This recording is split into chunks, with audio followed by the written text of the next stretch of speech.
Do you want to create agents? Well, in this video, we're going to show you how to do that. Hi, this is Jeff Bernard with Solve Systems, and we try to teach people how to use these new technologies, mainly on the Microsoft stack, but with other things as well. And this video specifically is going to cover a very hot topic right now, which is agents. We're going to learn how to deploy a model and an agent in Azure AI Foundry and go over some of the settings within AI Foundry. So let's go. As always, you kind of landed in the control plane here to start with your overview window. And we've gone through a lot of these other settings from a very high level perspective, and subsequent videos we're going to start digging into them. This one specifically pertaining to agents. So we're going to go into agents, and we have to deploy a model as always. So let's go and do that.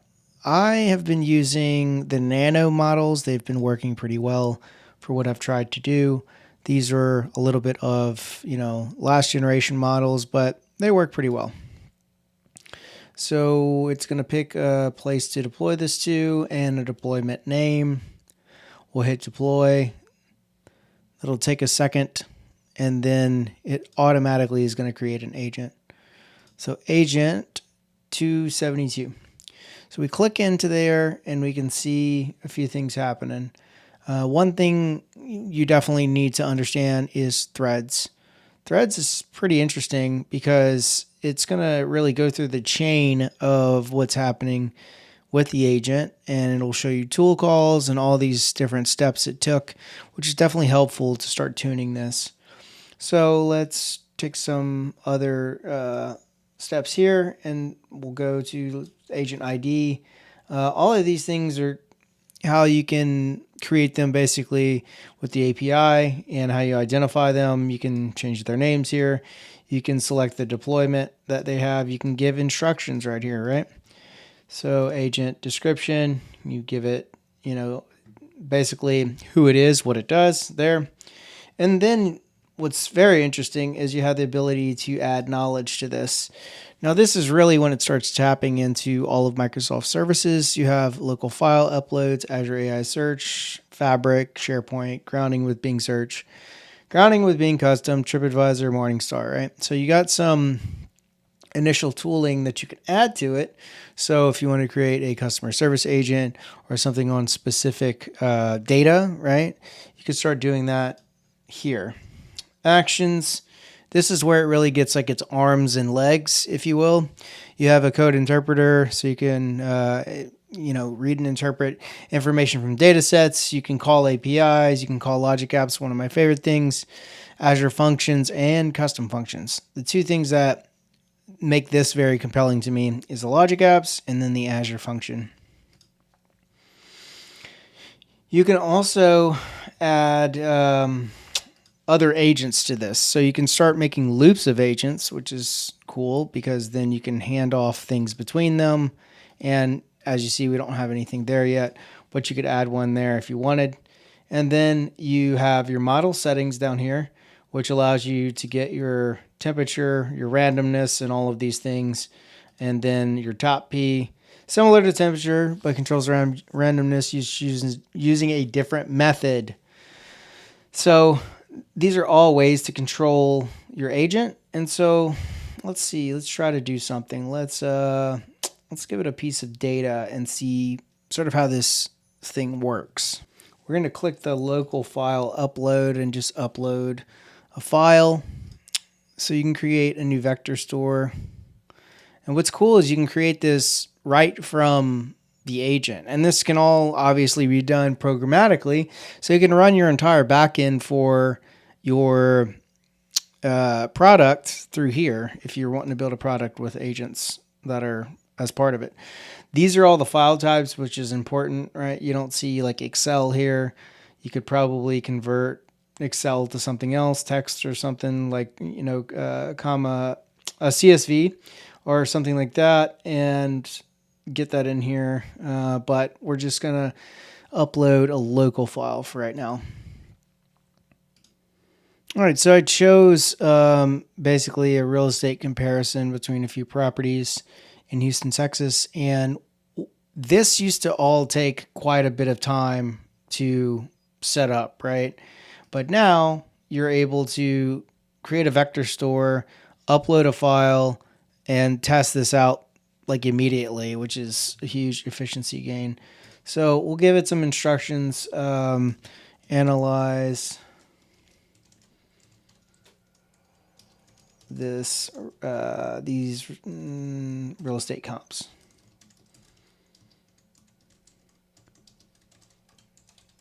Obviously, you could put a lot more effort into the description and instructions, etc. But you are just make this very basic.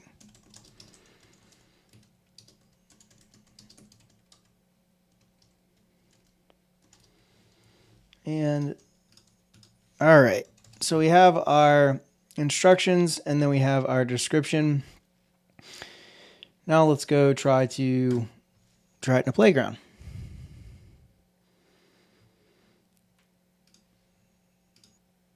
All right, so we're in our agent playground and we see we have a few things.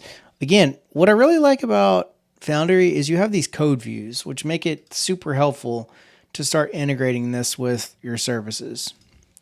You have your chat window, you have thread logs, which is cool because you could start seeing the chain of events. You have your agent name model, everything that you're using within it, your vector stored there, right? Pretty neat. Okay, so let's give me some property information. The cheapest property. All right, so we can see that it's searching for files. The cheapest property is 1718 Elgin, right? So this was the comp. It gives you all the details. There are also other prices nearby, but they're larger features. So it's running analysis on it, which is pretty cool. And it shows you all the info about it, right? So it shows you the run, the tool call, the file search, right? So it's calling the file tool, file search. And because it's creating vector data from the uploaded files automatically, it has that information. So it shows you the whole chain of events, which is very nice to be able to understand so that when you're running this under the hood for companies or you're running it as a backend service for your product, you have the ability to log all this data, right? And keep track of all this stuff for building out your product, which is huge. You also have voice mode in here, so you can like ask it information. Hello. We'll see if it does it. There we go.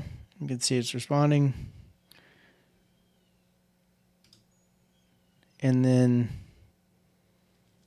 okay, so it actually, you can't really like chat with it there, but let's see if we can go to live voice playground.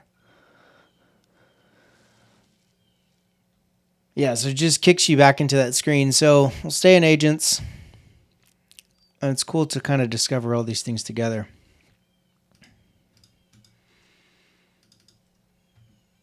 I'll reload that. And sometimes the window is a little buggy. So that's something to consider if it doesn't load right away when you hit try in playground. You might be able to see the bug. Let's see. No, it goes. So they have your thread logs, right? You have your chat window to start with. You have your code view if you want to integrate it. You could start a new agent from here. You can delete this and you can create a trigger. So we can go to this and kind of show you how that sets up.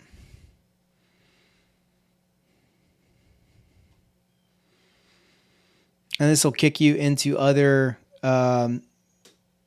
services, which in this case is a logic app. One thing to consider here is that it's going to run under the workflow plan, which is not a consumption plan, which means it costs more, right? So if you're wanting to do this in the cheapest way possible, it's not available yet under consumption, which is pay as you go, cheapest way possible.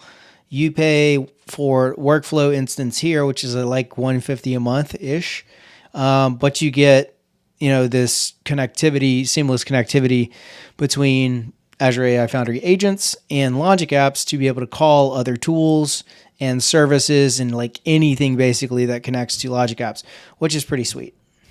So we'll go back into agents and this just gives you an understanding. You can add more file search, more code interpreter, all of your stuff here to get build your base code output that you would need to integrate this with another service. So I hope this was helpful. I'm really looking forward to making more videos on the actual functionality of this and how to use this, which we're going to, after we go through each one of these things in this series, this playlist, then we'll start building some very basic things with it to get you an understanding of how to mess around with it. So hope this was helpful, and please reach out if you need anything built. Feel free to drop us a contact on the description in this YouTube video, and we'll talk to you later.